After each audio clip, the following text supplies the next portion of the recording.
ಮೃತ್ಯುಂಜಯಾಯ ರುದ್ರಾಯ ನೀಲಕಂಠಾಯ ಶಂಭವೇ ಅಮೃತೇಶಾಯ ಶರ್ವಾಯ ಮಹಾದೇವಾಯ ತೇ ನಮಃ. ನಾನು ಬಜ್ಜ ಶಿವಪ್ರಕಾಶ್, ಅಸ್ಟ್ರೋವಾಸ್ತು, ಬೆಂಗಳೂರು. ಇವತ್ತಿನ ದಿನ ಜ್ಯೋತಿಷ್ಯ ಶಾಸ್ತ್ರದಲ್ಲಿ ಅದೃಷ್ಟ ಬಿಂದು, ಫಾರ್ಚೂನ್ ಪಾಯಿಂಟ್, ಇದನ್ನು ಹೇಗೆ ತೆಗೆಯೋದು ಅಂತ ತಿಳಿಸ್ಕೊಡ್ತೀನಿ. ನೀವೆಲ್ಲ ಗಮನ ಇಟ್ಟು ನೋಡಿ. ಫಾರ್ಚೂನ್ ಪಾಯಿಂಟ್ ಎಲ್ಲಿ ಬರುತ್ತೆ ಅಂತ ಹೇಳ್ಕೊಡ್ತೀನಿ ನಿಮಗೆ. ನೋಡಿ, ಇದು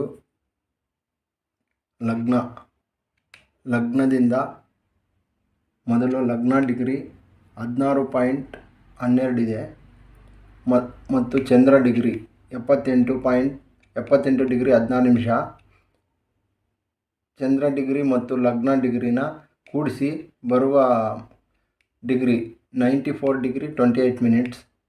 ಇದನ್ನು ಸನ್ ಡಿಗ್ರಿಯಿಂದ ಮೈನಸ್ ಮಾಡಿದ್ರೆ ಇದು ಬರೋದು ಫಾರ್ಚೂನ್ ಪಾಯಿಂಟ್. ಸನ್ ಡಿಗ್ರಿ 255 ಡಿಗ್ರಿ 18 ನಿಮಿಷ. ಇದನ್ನು ಲಗ್ನ ಡಿಗ್ರಿ ಮತ್ತು ಚಂದ್ರ ಡಿಗ್ರಿ ಇದನ್ನು ಕೂಡಿ ಇದರಿಂದ ರವಿ ಡಿಗ್ರಿನ ಮೈನಸ್ ಮಾಡಿದ್ರೆ ನಿಮಗೆ ಫಾರ್ಚೂನ್ ಪಾಯಿಂಟ್ ಸಿಗುತ್ತದೆ. ನೋಡಿ, ಇಲ್ಲಿಂದ 30 ಈ ಥರ ಲೆಕ್ಕ ಹಾಕ್ಕೊಂಡು 30 60 78 ಡಿಗ್ರಿ 14 ಸೆಕೆಂಡ್ನಲ್ಲಿ 14 ನಿಮಿಷದಲ್ಲಿ ಚಂದ್ರ ಇದ್ದಾರೆ. ಲಗ್ನ ಡಿಗ್ರಿ 16 ಡಿಗ್ರಿ 12 ನಿಮಿಷ. ರವಿ ಡಿಗ್ರಿ 255 ಡಿಗ್ರಿ 18 ನಿಮಿಷ. ಇದನ್ನು ಮೈನಸ್ ಮಾಡಿದಾಗ ಇದು ಬಂದು ಮೈನಸ್ ಮಾಡೋಕ್ಕಾಗಲಿಲ್ಲ 94 ಡಿಗ್ರಿನ. ಅದಕ್ಕೆ 360 ಡಿಗ್ರಿನ ಆ್ಯಡ್ ಮಾಡ್ಕೊಂಡಿದ್ದೀವಿ. ಒಂದು ಸರ್ಕಲ್ನ ಆ್ಯಡ್ ಮಾಡ್ಕೊಂಡಿದ್ದಾಗ 454 ಡಿಗ್ರಿ ಆಯಿತು. 454 ಡಿಗ್ರಿ 18 ನಿಮಿಷ ಮೈನಸ್ ಮಾಡಿದಾಗ 199 ಡಿಗ್ರಿ 18 ನಿಮಿಷ ಬಂತು. ಈಗ ಫಾರ್ಚೂನ್ ಪಾಯಿಂಟ್ ಎಲ್ಲಿ ಬಂತು ಅಂತಂದರೆ 1 2 3 90 120 ಇಲ್ಲಿ ಬಂತು. 199 ಇದೆ. 30 120 150 150 180 ಫಾರ್ಚೂನ್ ಪಾಯಿಂಟ್ ಇಲ್ಲಿ ಬಂತು. 210 30 ಡಿಗ್ರಿ ನಾವು ಲೆಕ್ಕ ಹಾಕೊಂಡು ಬಂದಾಗ ಇಲ್ಲಿ 210 ಡಿಗ್ರಿ ಬರುತ್ತೆ. ಫಾರ್ಚೂನ್ ಪಾಯಿಂಟ್ ಇಲ್ಲಿ ಬರ್ತದೆ. ತುಲಾ ರಾಶಿಯಲ್ಲಿದೆ ಫಾರ್ಚೂನ್ ಪಾಯಿಂಟ್, ಇಲ್ಲಿ ಬರುತ್ತೆ ಫಾರ್ಚೂನ್ ಪಾಯಿಂಟ್. ಇದು ಹೀಗೆ ಕಂಡುಹಿಡಿಬೇಕು. ನಿಮಗೆ ಸನ್ ಡಿಗ್ರಿ ಮತ್ತು ಚಂದ್ರ ಡಿಗ್ರಿಗಿನ್ನ ಹೆಚ್ಚಾಗಿದ್ದರೆ ರವಿ ಡಿಗ್ರಿ 350 ಡಿಗ್ರಿನ ಆ್ಯಡ್ ಮಾಡಿಕೊಂಡು ಕ್ಯಾಲ್ಕುಲೇಷನ್ ಮಾಡಿಕೊಂಡಾಗ ನಿಮಗೆ ಫಾರ್ಚೂನ್ ಪಾಯಿಂಟ್ ಸಿಗುತ್ತದೆ. ಇದು ಅದೃಷ್ಟ ಬಿಂದು. ಫಾರ್ಚೂನ್ ಪಾಯಿಂಟ್ನ ನೀವು ತಿಳ್ಕೊಂಡ್ಮೇಲೆ ನಿಮಗೇನು ಪ್ರಯೋಜನ ಇದರಿಂದ? ಫಾರ್ಚೂನ್ ಪಾಯಿಂಟ್ನ ವೀಕ್ಷಿಸುತ್ತಿರುವ ಗ್ರಹಗಳು ಅಥವಾ ಆ ಫಾರ್ಚೂನ್ ಪಾಯಿಂಟ್ನಲ್ಲಿರುವ ಗ್ರಹಗಳು ನಿಮಗೆ ಒಳ್ಳೆಯ ಯೋಗವನ್ನು ಕೊಡುತ್ತವೆ. ಈ ಯೋಗ ಯಾವ ಹೌಸ್ನಲ್ಲಿದೆ ಎಂದು ತಿಳ್ಕೊಳ್ಬೇಕು. ಈಗ ಉದಾಹರಣೆಗೆ ತುಲಾ ರಾಶಿಯಲ್ಲಿ ಫಾರ್ಚೂನ್ ಪಾಯಿಂಟ್ ಇದ್ದಾಗ ನಿಮಗೆ ಪಾರ್ಟ್ನರ್ಶಿಪ್ಸ್ ಮತ್ತು ವಿದೇಶ ವ್ಯವಹಾರಗಳು, ವೈಫ್ ಆ್ಯಂಡ್ ಹಸ್ಬೆಂಡು ಪಾರ್ಟ್ನರ್ಸ್ ಅಂತಂದರೆ wife and husband 7th house wife and husbands ಬರುತ್ತೆ. ವೈಫ್ ಆ್ಯಂಡ್ ಹಸ್ಬೆಂಡ್ಸ್ ಮತ್ತು ಪಾರ್ಟ್ನರ್ಸ್ ವ್ಯವಹಾರ, ನಿಮಗೆ ವಿದೇಶ ವ್ಯವಹಾರಗಳು, ಇದರಲ್ಲೆಲ್ಲ ಹಣ ಬರುತ್ತದೆ. ಮೇಯ್ನಾಗಿ ಪಾರ್ಟ್ನರ್ಸಿಂದ ನಿಮಗೆ ಗೇನ್ಸ್ ಇರುತ್ತೆ. ಈ 7th ಹೌಸ್ ಅನ್ನೋದು ವೈಫ್ ಆ್ಯಂಡ್ ಹಸ್ಬೆಂಡ್ ಮತ್ತು ಪಾರ್ಟ್ನರ್ಶಿಪ್ಸ್ನ ತೋರಿಸುತ್ತೆ. ಇದರಲ್ಲಿ ನಿಮಗೆ ಫಾರ್ಚೂನ್ ಇದೆ. 7th ಹೌಸ್ ಅಂತಂದರೆ ಫಾರ್ಚೂನ್.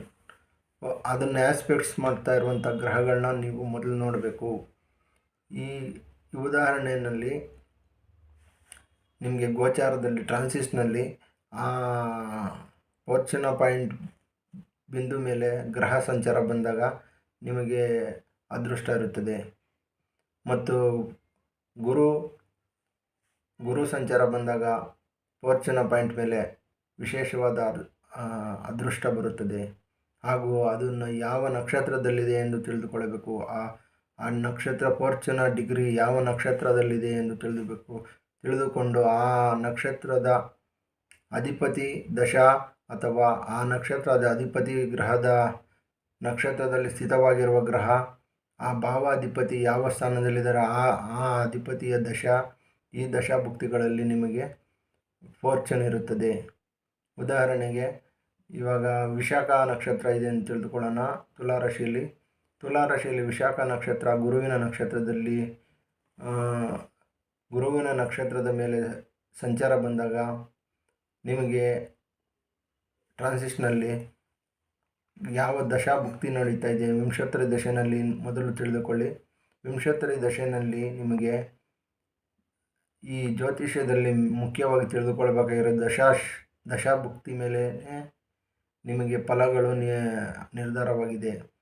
ಯಾವುದೇ ಗ್ರಹ ಸಂಚಾರ ದಶಾಭುಕ್ತಿಗಳ ಮೇಲೆ ನಿರ್ಧಾರವಾಗಿದೆ. ಗೋಚಾರದಲ್ಲಿ ಸಹ ಅನುಕೂಲವಾಗಿದ್ದಾಗ ಗೋಚಾರದಲ್ಲಿ ಟ್ರಾನ್ಸಿಷನಲ್ಲಿ ಗ್ರಹಗತಿಗಳು 2, 5, 9, 11ನೇ ಸ್ಥಾನದಲ್ಲಿದ್ದಾಗ ಶುಭ ಫಲಗಳನ್ನು ಕೊಡುತ್ತವೆ. ಗುರು ಗ್ರಹ ವೀಕ್ಷಣೆ 2, 5, 7 ಮತ್ತು 9ನೇ ದೃಷ್ಟಿ ಮತ್ತು 11ನೇ ದೃಷ್ಟಿಗಳಲ್ಲಿದ್ದಾಗ ವಿಶೇಷ ಶುಭ ಫಲಗಳನ್ನು ಗುರು ಗ್ರಹ ನೀಡುತ್ತದೆ. ಈ ಫಾರ್ಚುನಾ ಪಾಯಿಂಟ್ ಮೇಲೆ ಸಂಸಪ್ತಕ ದೃಷ್ಟಿ ಅಂದರೆ 7ನೇ ದೃಷ್ಟಿ ಅಥವಾ 5ನೇ ದೃಷ್ಟಿ ಮತ್ತು 9ನೇ ದೃಷ್ಟಿ ಇದ್ದಾಗ ಸಹ ವಿಶೇಷವಾಗಿ ಫಲಗಳನ್ನು ಕೊಡುತ್ತದೆ. ಮುಖ್ಯವಾಗಿ ತಿಳಿದುಕೊಳ್ಳಬೇಕಾಗಿರುವುದು ಯಾವ ದಶಾಭುಕ್ತಿ ನಡೀತಾ ಇದೆ ಅಂತ.